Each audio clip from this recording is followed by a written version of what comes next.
Bonjour à tous les amis, bienvenue sur le canal Olympien. Voilà, c'est l'avant-match. Nous sommes enfin le samedi 17 août. Aujourd'hui, reprise de la Ligue 1 pour l'Olympique de Marseille, bien sûr, qui se déplace au Stade Brestois. Donc, équipe qui avait fait la surprise l'année dernière de se qualifier pour la Ligue des Champions. Vous connaissez, on va pas reparler du crash de l'OM l'année dernière, qui finit 8e et qui recommence une nouvelle saison et on l'espère sera cette fois-ci une très belle saison. En tous les cas, les amis, voilà, c'est parti pour cet avant-match. Vous êtes sur le canal Olympien. J'espère que ça va vous plaire. C'est une nouvelle formule d'avant-match. N'hésitez pas, bien sûr, de mettre en commentaire, les amis, vos avis, vos pronostics. Qu'est-ce que vous pensez des compos éventuels qui sont donnés dans la presse ce matin? Parce que, bon, à l'heure actuelle, il est 10h où j'enregistre. Le groupe n'est toujours pas sorti de l'Olympique de Marseille. Mais bon, voilà, on sait à peu près les joueurs qui devraient commencer le match cet après-midi à 17h. Je vous rappelle que le match est diffusé sur beIN Sport à partir de 17h. Les amis, voilà, on va débuter. Avant de commencer, les gars, je vous demande d'aller le petit pouce bleu, bien sûr, pour m'encourager. Et n'oubliez pas, vous avez le petit logo en bas là, de vous abonner à la chaîne du canal Olympien. Allez, c'est parti, les amis. L'OM is back. Comme je vous disais, voilà, la première journée du championnat va arriver avec des nouveaux joueurs, un nouveau coach, une nouvelle équipe, de nouvelles ambitions.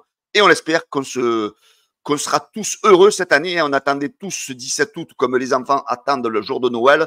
Eh bien, nous, voilà, tous les supporters de l'OM, aujourd'hui, nous sommes heureux de retrouver notre Olympique de Marseille. Et oui, et si cette année, c'était la bonne, oui, est-ce que cette année, avec l'arrivée de Roberto De Zerbi, l'OM peut-il aspirer, pourquoi pas, aller titiller le PSG et viser les hautes places du classement général de la Ligue 1, voire gagner éventuellement une coupe de France. Allez les amis, on débute cet avant-match avec la conférence de presse de Roberto De Zerbi. Donc hier, Roberto De Zerbi a donné un petit peu des infos sur le groupe. Il a dit, voilà, Kondogbia et Brassier sont suspendus, donc ils ne joueront pas. Et malheureusement, on a appris que Koné et Carboni sont blessés et ne pourront pas forcément, et normal, je ne pense pas que ce soit un bluff, ne feront pas partie du voyage pour jouer ce match de tout à l'heure. Wai est disponible, on verra s'il débute ou non. Voilà, il y a un peu un doute sur les débuts ou pas de Wai dès le début du match. Voilà, donc on sait qu'on y va quand même avec un OM un peu dégarni, un peu dégarni cet après-midi.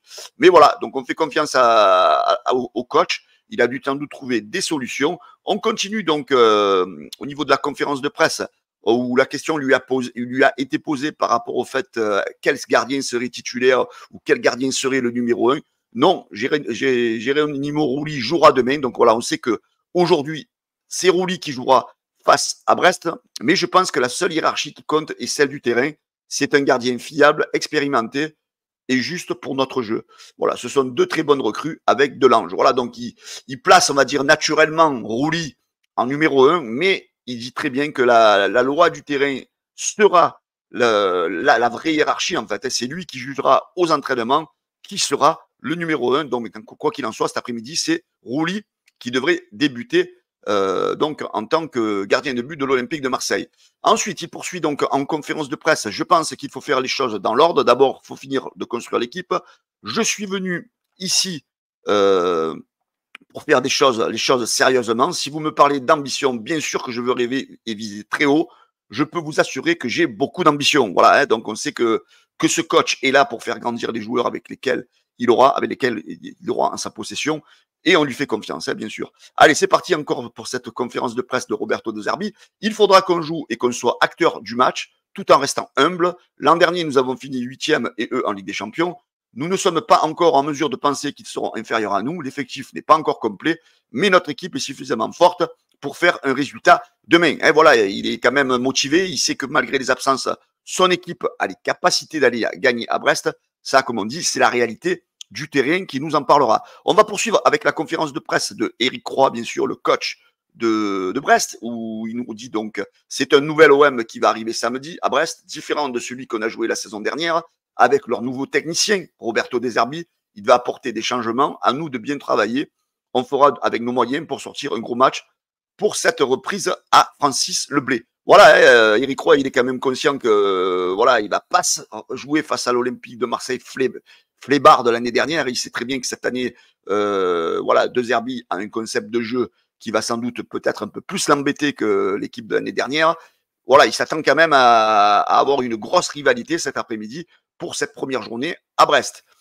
Donc le coach brestois, toujours qui poursuit, donc il nous dit, voilà, donc il nous fait un état de son effectif, lui aussi, qui nous dit, voilà, j'ai des joueurs suspendus comme Abdoulaye Ndiaye, Hugo Magnetti pour la réception de Marseille.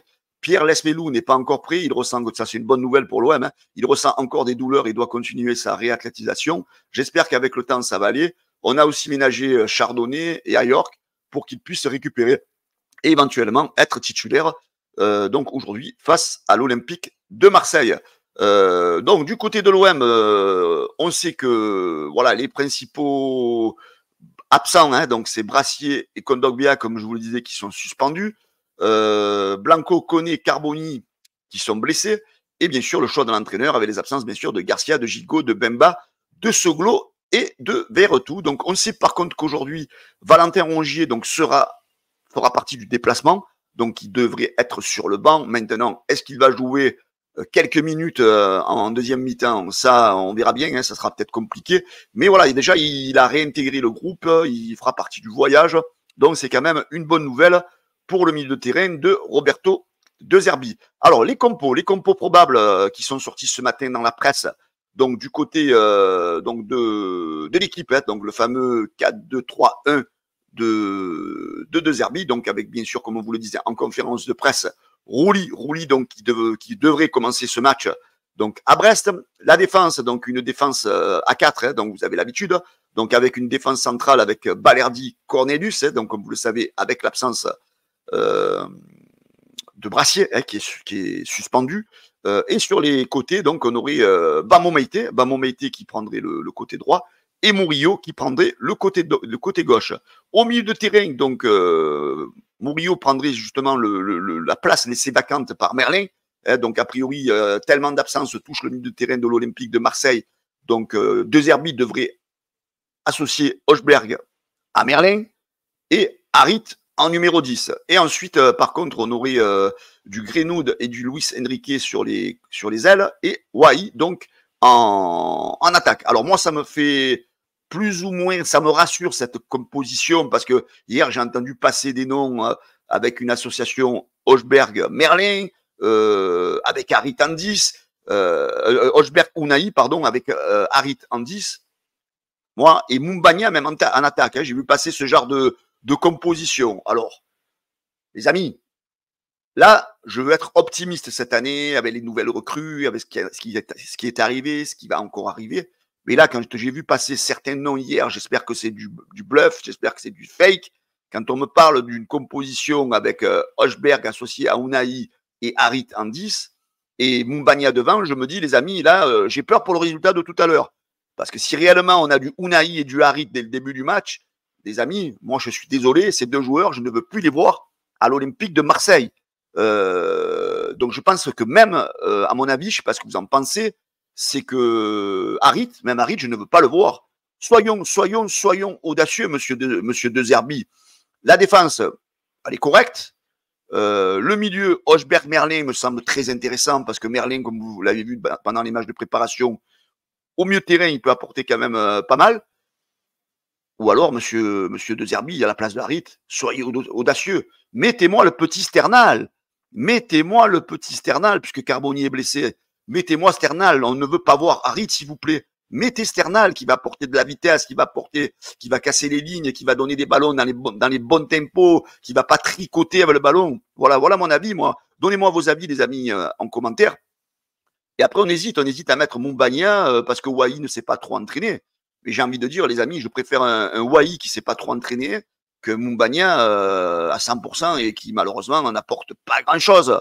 Voilà, j'espère que Wai sera titulaire dès le début du match. Après, bon, Luis Enrique sur le côté gauche, allez, on sait qu'il va se donner, on sait qu'il va se battre, même si c'est pas le meilleur des joueurs.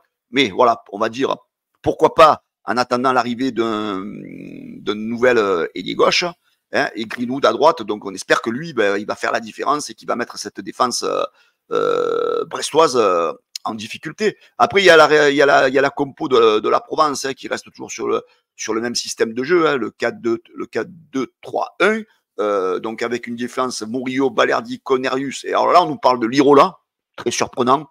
Donc, ça m'étonnerait que Lirola joue sur le côté gauche de la défense de l'OM. Une association Hochberg-Merlin. Et là, on me parle encore de Harit. Ça me dérange beaucoup. Et l'attaque, donc Greenwood, Wai et Luis Enrique. Alors, du côté des adversaires, du côté de Brest, donc voilà, on sait que les principaux absents sont Magnetti et Ndiaye qui sont suspendus.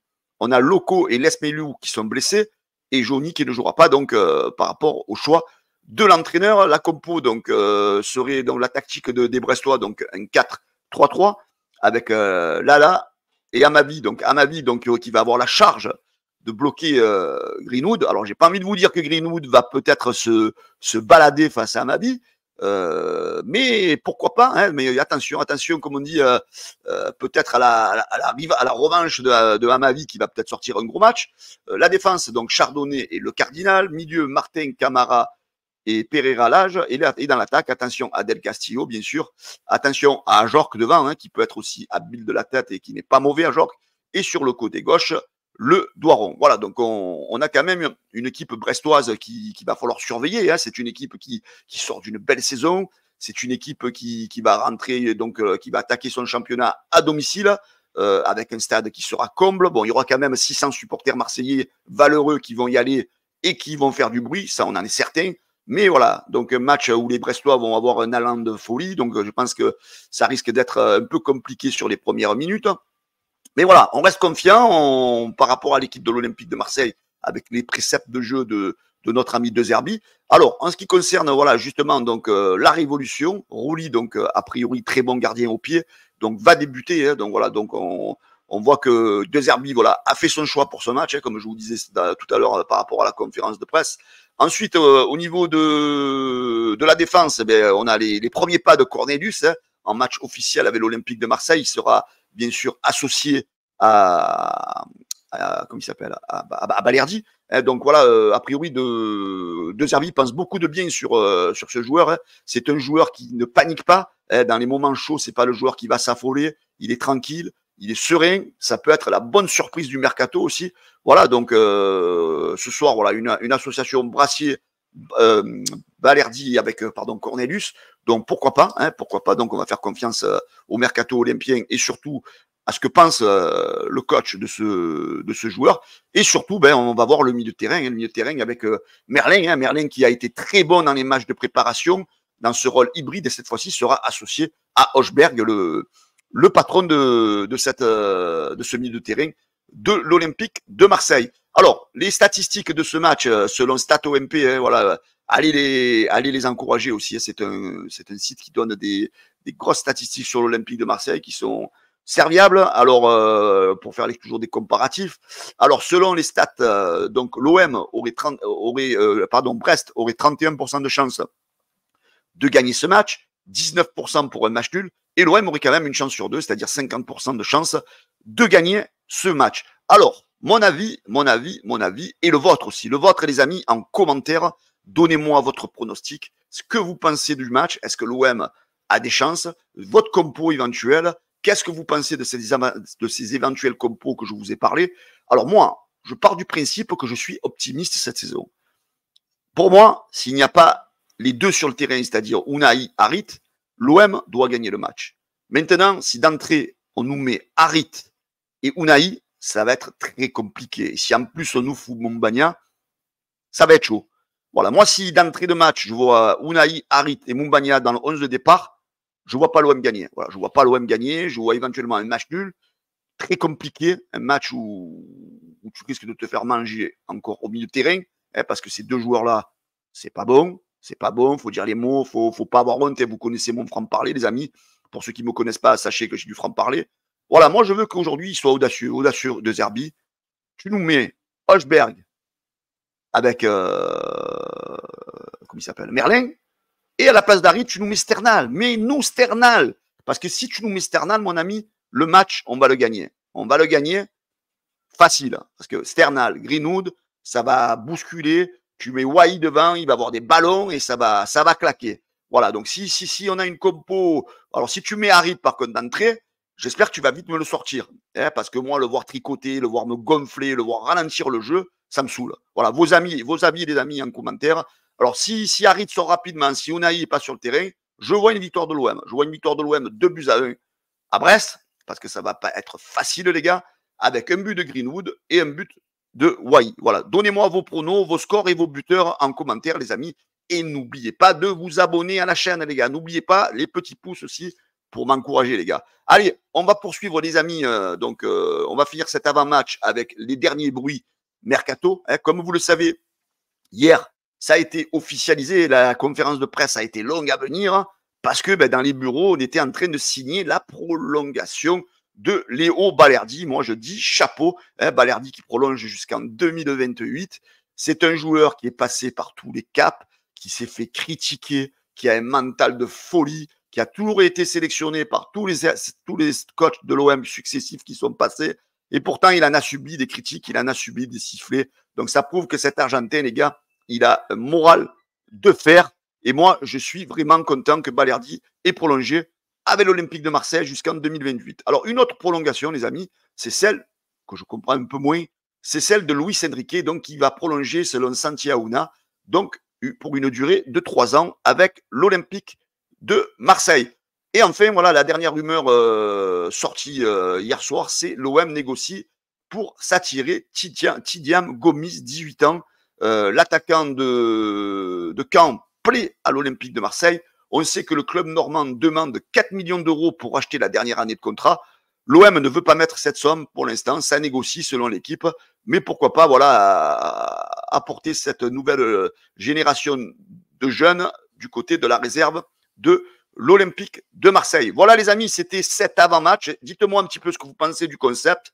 En tous les cas, moi j'adore vous faire des vidéos, malgré que je ne suis pas le genou comme certains qui font des vidéos. Moi je me régale.